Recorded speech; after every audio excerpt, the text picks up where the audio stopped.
Bonjour et bienvenue dans ce SimTech. Aujourd'hui, on va parler marketing et vente. Plus précisément, on va décrypter quelques termes du marketing tels qu'upsell, downsell, cross-sell ou encore order bump. T'en as sûrement déjà entendu parler, mais est-ce que tu sais que même les professionnels s'y trompent?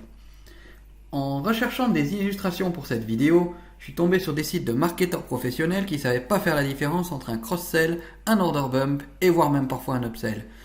Moi, personnellement, ça m'a surpris. Et du coup, j'ai pas envie que tu fasses les mêmes erreurs, donc je vais t'expliquer tout ça en détail et de la manière la plus claire possible. Tu l'auras compris, l'upsell, le downsell, le cross-sell ou l'order bump, c'est des termes qui sont liés à la vente. À la vente de manière dématérialisée, par internet, mais aussi à la vente matérialisée dans les commerces. Dans la vente dématérialisée, on les retrouvera sous une forme de page de vente sur laquelle il y aura des upsells, des downsells, des cross-sells et ainsi de suite, mais principalement effectivement sous forme de page de vente. Dans la forme matérialisée, dans le commerce, ça se retrouve sous différentes formes et nous allons en parler dans cette vidéo de manière à ce que tu puisses comprendre tout ça. Commençons tout de suite par l'upsell. L'upsell, c'est quoi? L'upsell, ça consiste à monter en gamme, mais à monter en prix. Le but étant bien entendu de faire plus de bénéfices. Alors, prenons l'exemple tout simple, je veux acheter une maison et je me rends chez un agent immobilier. Bonjour monsieur, je viens pour acheter une maison, j'ai un budget de X et je veux une maison de 100 mètres carrés. L'agent immobilier va donc me proposer une maison de 100 mètres carrés au budget de X. Ensuite, il me dit, mais j'ai peut-être mieux à vous proposer, j'ai une maison de 120 mètres carrés, mais elle est à X plus 10 000 euros. Donc 10 000 euros plus cher, mais elle fait 120 mètres carrés, ça fait réfléchir quand même. Eh bien, nous sommes dans le cas typique d'un upsell. Un upsell, c'est de me proposer de monter en gamme. C'est de me proposer un produit qui est meilleur, mais qui est plus cher. C'est tout l'intérêt, puisque l'intérêt, c'est d'augmenter le panier et donc d'augmenter les bénéfices.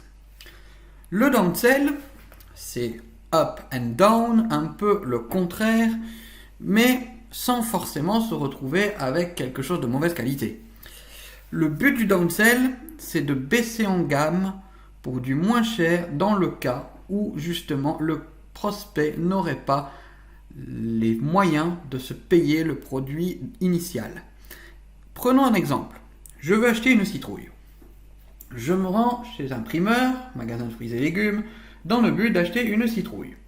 Je vois une magnifique citrouille qui me plaît, elle est trop bien, et je regarde dans mon porte-monnaie, mais je n'ai pas les moyens de me la payer.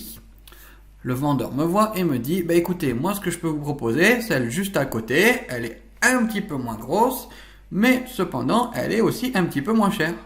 Elle n'est pas forcément de mauvaise qualité, parce que c'est peut-être la même qualité, mais j'en ai moins, donc je baisse un petit peu en gamme, et pourtant, je fais aussi quelques économies et je peux donc me la payer.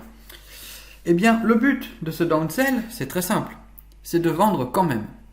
C'est-à-dire que même si je ne vends pas le produit initial, même si la personne, le prospect n'a pas le budget initial pour m'acheter mon produit, il va quand même faire un achat et il va donc quand même me rapporter de l'argent.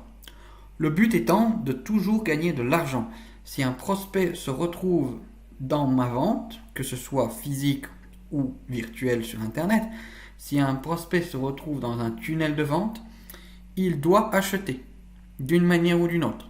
S'il ne prend pas le produit, je lui propose moins. Je peux même refaire un downsell d'un downsell de manière à proposer un autre produit encore avant qu'il parte, genre une offre de dernière minute. Par exemple, ne partez pas, aujourd'hui exceptionnellement pour vous, je vous le fais à moins 50%. Le but, c'est toujours de vendre. Ensuite, on va rentrer dans les deux termes les plus complexes, ou du moins les plus complexes pour certains. Nous allons parler de cross-sell et d'order bump. Alors, le cross-sell, c'est quoi? Le cross-sell, c'est proposer d'autres produits en plus. Alors, proposer d'autres produits en plus, exemple, je veux acheter un bateau pirate. Je me rends chez un concessionnaire de bateaux pirates, si tant est que ça existe, et celui-ci va me proposer tout le matériel nécessaire pour moi naviguer. C'est-à-dire que je vais vouloir acheter un bateau, à la base, c'est le produit initial, Et il va me proposer l'épée, il va me proposer le tricorne, il va me proposer le coffre-fort, tout un tas de trucs nécessaires à la navigation. Eh bien, nous sommes dans le cas typique d'un cross-sell, puisque en plus du produit initial, on me vend d'autres produits. Un autre exemple tout simple serait d'aller dans un fast-food, de vouloir acheter un burger et on va me proposer des frites, on va me proposer une glace et ainsi de suite. Parlons maintenant de l'order bump. L'order bump, c'est quoi? C'est proposer d'autres produits en plus.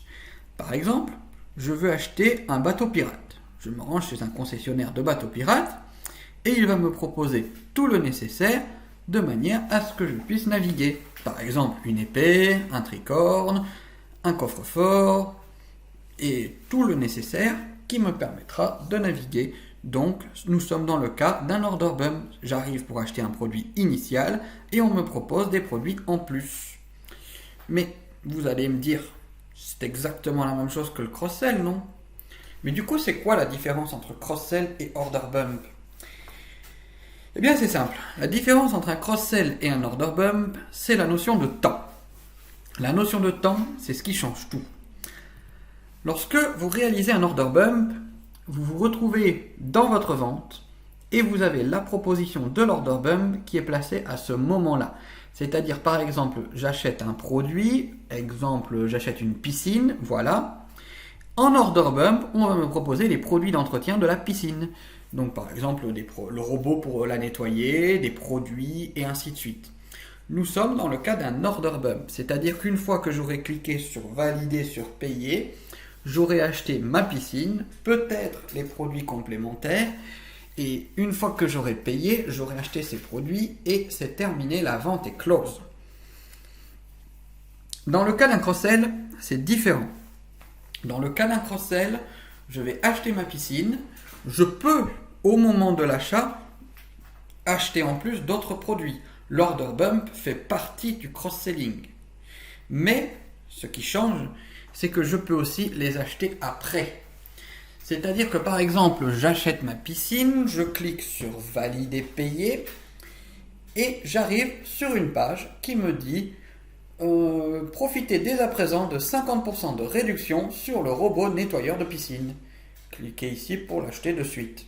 Eh bien, nous sommes exactement dans le cas d'un cross-selling, c'est-à-dire que je ne suis plus dans l'order bump vu que ce n'est pas quelque chose que je peux acheter en plus au moment de la vente, mais par contre, je peux toujours acheter après le produit et on me propose de l'acheter par exemple une réduction de 50%. Un autre exemple de cross-selling, ça pourrait être aussi tout ce qui est retargeting, c'est-à-dire j'achète pas le produit, on me repropose plus tard de l'acheter avec en plus quelque chose qui le rendrait meilleur. Par exemple, je n'achète pas la piscine parce que je me dis il va encore falloir acheter le robot, machin et tout. Et je reçois une offre quelques jours plus tard de la piscine plus le robot à un prix compétitif. Un autre exemple dans le commerce, puisqu'on avait dit tout à l'heure qu'on parlait aussi du commerce, il y a une chaîne de magasins en ce moment qui propose, une fois qu'on a payé sur le ticket de caisse, d'avoir une réduction la prochaine fois qu'on vient. Par exemple, 5 € pour un achat de 50 €. Il s'agit également de cross-selling puisque j'ai acheté et on me propose de re-acheter, mais en étant gagnant de mon côté.